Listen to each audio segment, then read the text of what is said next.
This is the Making Noise podcast. I don't remember having the thought of like, oh, I don't want this anymore, but I do remember it being easier to just like have it in my backpack during the day while I was training and like not being so attached to it all the time.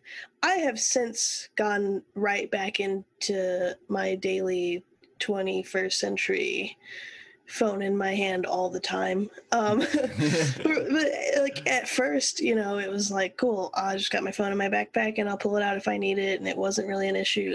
But I was also like incredibly thankful to be able to just like call my mom at the end of the day, because not every AIT in the Army has that privilege to be able to do that.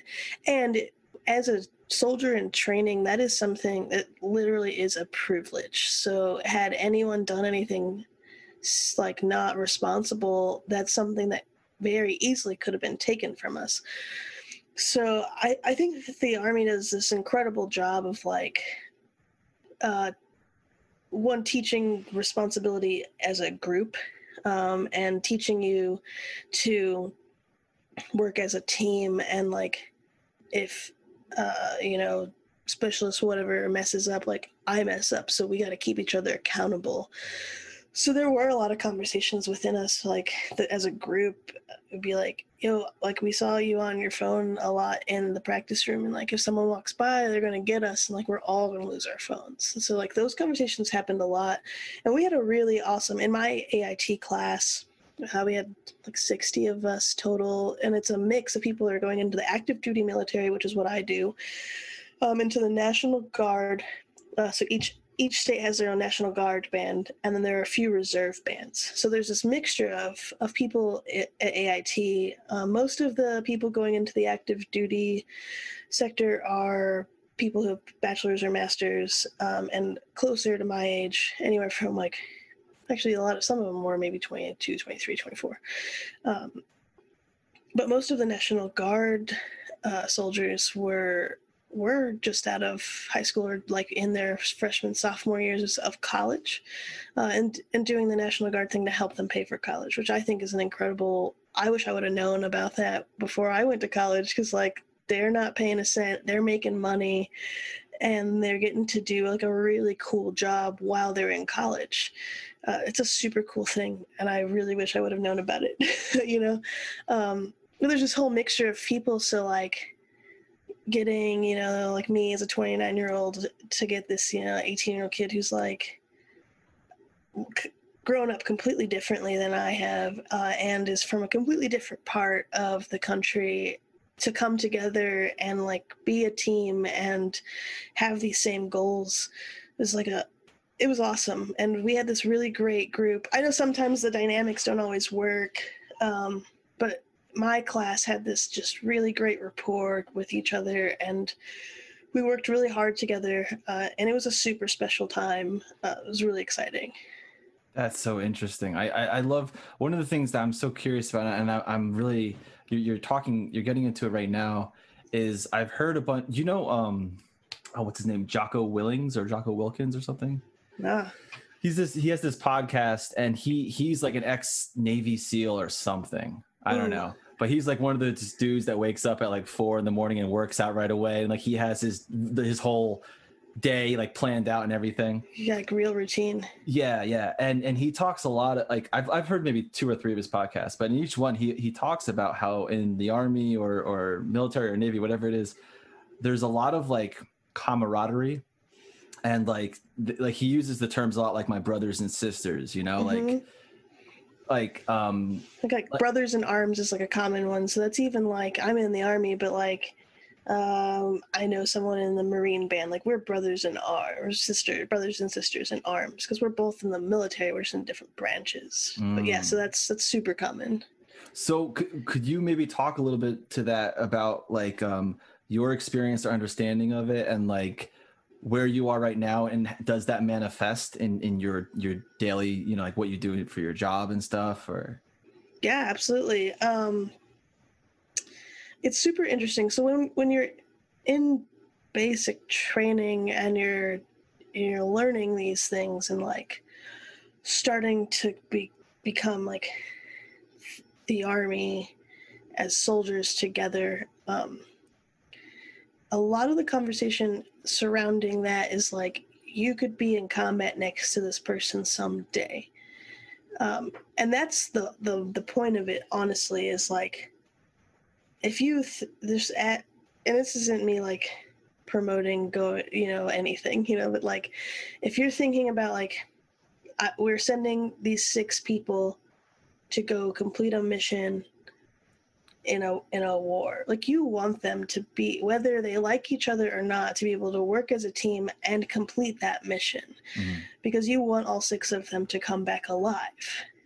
And if they're not working as a team, whether they like each other or not, the likelihood of that happening is low, right?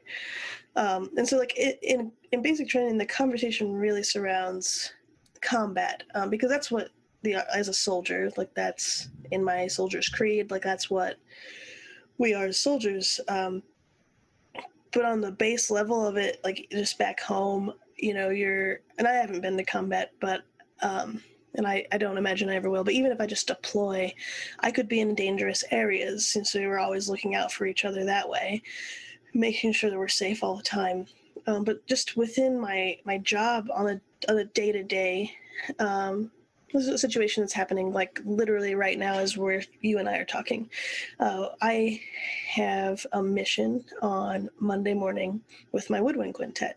We are playing at I don't think it's a change of command. We're playing a ceremony though, so we've rehearsed for the ceremony this week. We have the next 3 days off, so none of the band is going to be there the next 3 days because it's the weekend, and tomorrow's what we call a day of no scheduled activities. It's every now and then we get like a random one for safety. We've done really well, so we get one tomorrow. It's pretty exciting.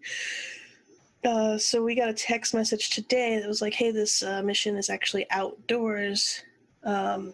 We could need sound support, or we might need to switch MPTs, so musical performance team. That's what we call like small chamber groups. So I'm in the woodwind quintet. If we play outside and it's a little cold, it's a little hard to do, but also playing outside, we're not that loud for these ceremonies. So typically some sort of brass quintet's going to be the better choice for that.